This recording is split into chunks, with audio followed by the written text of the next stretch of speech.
Hello student, आज की class में हम बात करेंगे वेग स्थिरांक की, जो कि क्लास 12 की रासायनिक बलगतिकी का एक वीडियो लेक्चर हमने अपलोड किया था, जिसमें आपको हमने सांद्रता के बारे में बताया था या अभिक्रिया की दर हमने निकालने की कोशिश की थी। तो इसमें जो सबसे एक इंपॉर्टेंट टर्म आपका देखने को मिलता है वो वेग स्थिरांक होता है। वेग स्थिरांक को हम स्मॉल के से प्रदर्शित करते हैं। जैसा कि आप जानते हैं कि जो रेट ऑफ रिएक्शन है ये माइनस आर ए होता है और इसको हम लिखते हैं minus D C A upon D T.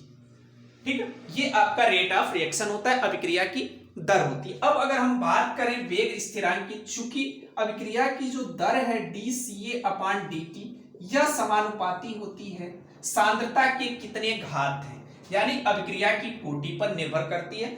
ये सपोज कर लीजिए कि इस तरीके से ये देखने को आपको मिलता है। अब आप जानते हैं कि अगर प्रोपोर्शनल साइन अगर हम हटाते हैं तो यहां पे आ जाता है के सी, और यही के आपका कहलाता है, जहां के आपका क्या है, वेग स्थिरांक है।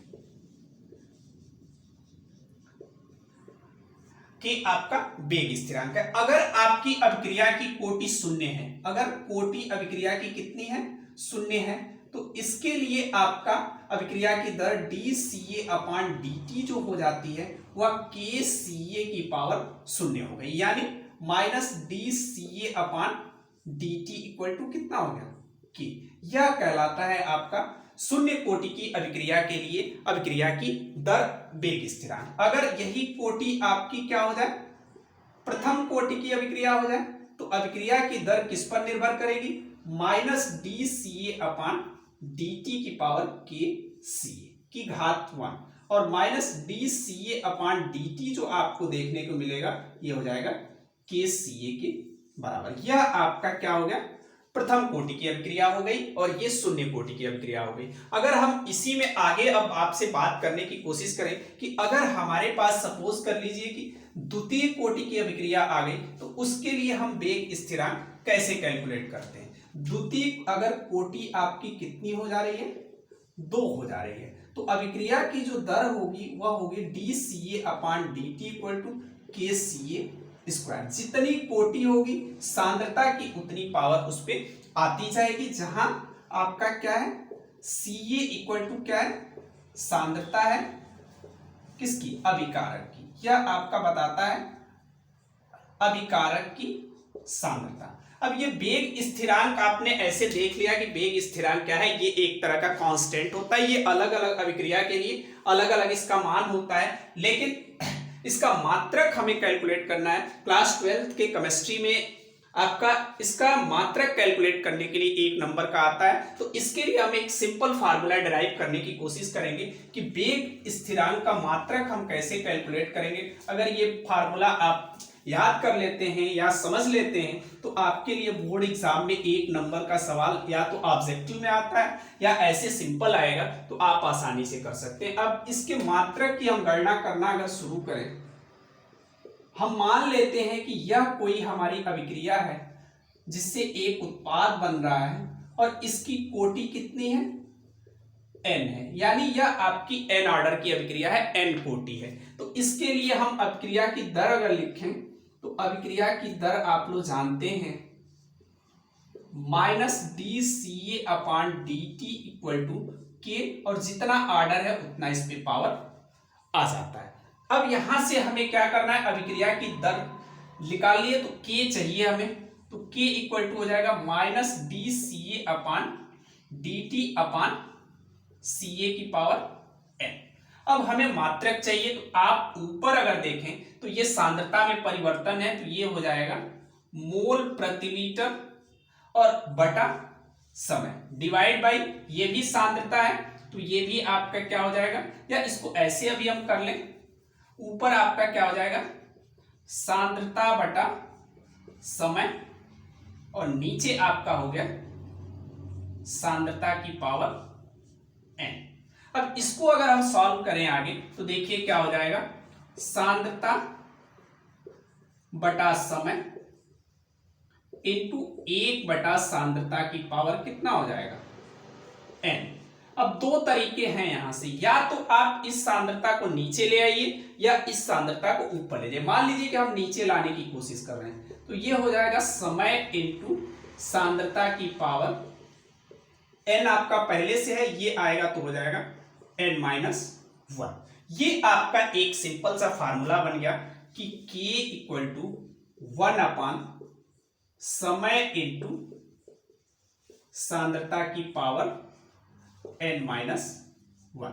यह आप अगर फार्मूला याद रखते हैं तो आप किसी भी ऑर्डर के लिए वेग स्थिरांक का मात्रक आसानी से क्या कर सकते हैं, कैलकुलेट कर सकते हैं। अब देखिए आगे इसको हम लिखें, समय का मात्रक आप जानते हैं सेकेंड होता है, सांद्रता का मात्रक होता है मोल प्रति लीटर की पावर n-1। तो आपका k क्या निकल के आ गया, k इक्वल टू आ गया, एक सिंपल फॉर्म में अगर हम देखें तो k निकल के आ गया 1 सेकेंड इंटू मोल प्रति लीटर की पावर n-1। अब हम इसमें एक एग्जांपल लेते हैं, ये तो n ऑर्डर के लिए आपने निकाल लिया। अगर सपोज करिए कि हमारे पास कोई अभिक्रिया ऐसी है जो चाहे प्रथम कोटि द्वितीय कोटि की हो, तो हम ये मानते हैं कि ये हमारी कोई अभिक्रिया है, इससे उत्पाद बन रहा है और ये कितने ऑर्डर की है, 0 ऑर्डर की है। तो आप यहां से k का मात्रक निकालने की कोशिश करेंगे तो देखिए क्या हो जाएगा, 1 सेकेंड इंटू मोल प्रति लीटर की पावर कितना, n-1। अब हम क्या कर देंगे, 1 सेकेंड इंटू मोल प्रति लीटर और इसकी जगह पे 0-1 रख देंगे, ठीक है। अब ये क्या हो जाएगा, 1 सेकेंड इंटू मोल प्रति लीटर की पावर -1 हो जाएगा। अब इसको यहां से हमें आगे सॉल्व कर लेना है और सॉल्व कर लेने के बाद हमारा क्या हो जाएगा, यहां से आंसर मिल जाएगा। देखिए क्या निकल के आता है, इसको आगे आप सिंप्लीफाई करेंगे तो k इक्वल टू आपको क्या देखने को मिलेगा, 1 सेकेंड, ठीक, इंटू, अब ये माइनस में है तो ये ऊपर जाएगा तो ये हो जाएगा मोल प्रति लीटर।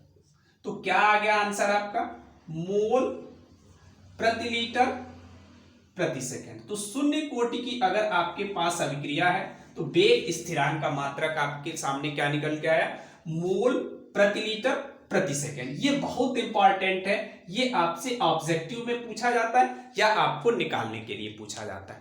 दूसरा एक और बहुत इंपॉर्टेंट चीज है, सेम प्रोसीजर यही आपको करना है।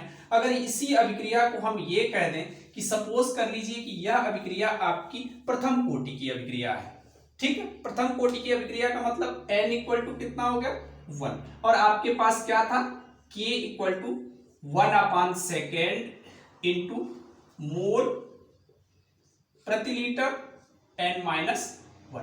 और यहां पर इस कंडीशन में जो ये कंडीशन हम ले रहे हैं कितना है, n इक्वल टू 1 है, तो 1 सेकेंड इंटू मोल प्रति लीटर की पावर 1-1 कितना हो जाएगा, 1 सेकेंड इंटू मोल प्रति लीटर की पावर 0।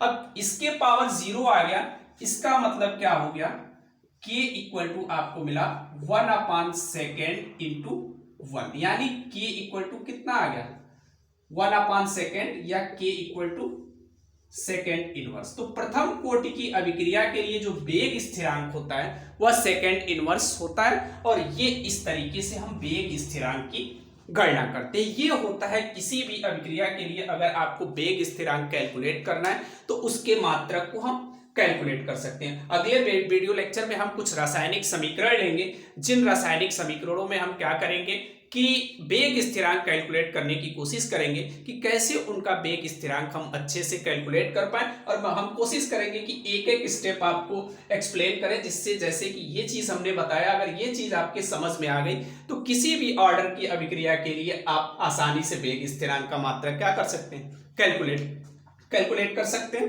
Thank you.